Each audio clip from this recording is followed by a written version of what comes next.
Всем привет и здравствуйте! Хочу поделиться с вами рецептом тефтелей без жарки. Вот здесь у меня говяжий фарш, здесь 600 грамм, и сюда я разбила одно яйцо. И давайте теперь приготовим заправку для фарша. Лук и чеснок берите на свой вкус. У меня вот здесь, наверное, 4 хороших таких больших зубчика, даже 3 и несколько совсем маленьких.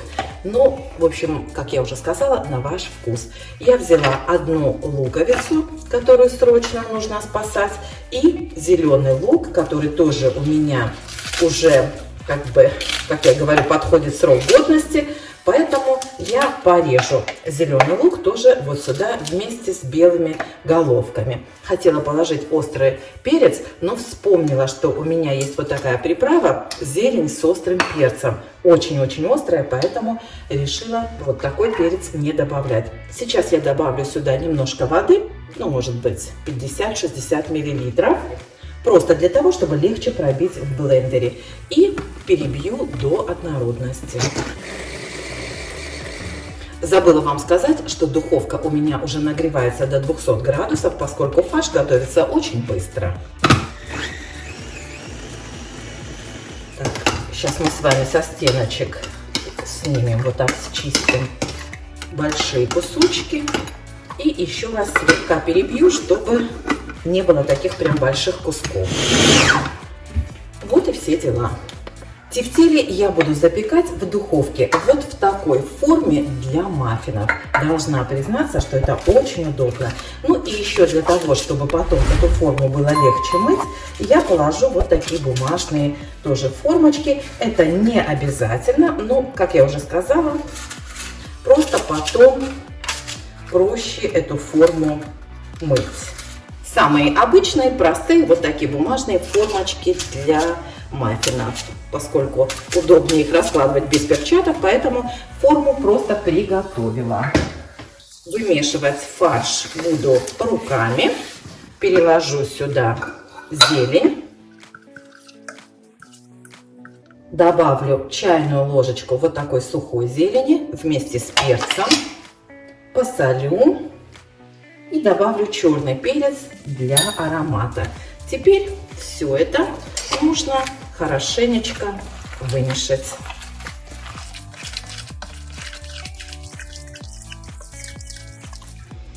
Очень вкусно в этот фарш добавить соус для барбекю. Но у меня его нет, поэтому я решила добавить вустерский соус. Да, правильно назвала? Вот, совсем немножечко, может быть, чайную ложечку. Теперь нужно подождать буквально несколько минут, пока соль у вас растает.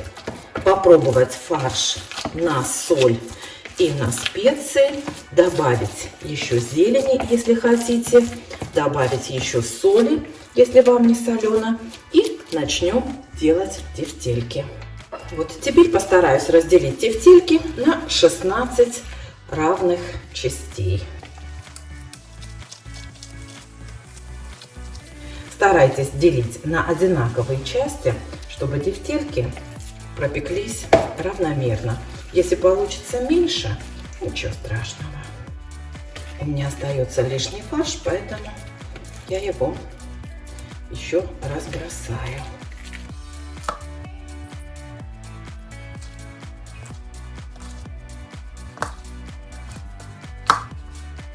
Теперь округляем наши тефтельки и перекладываем их в форму.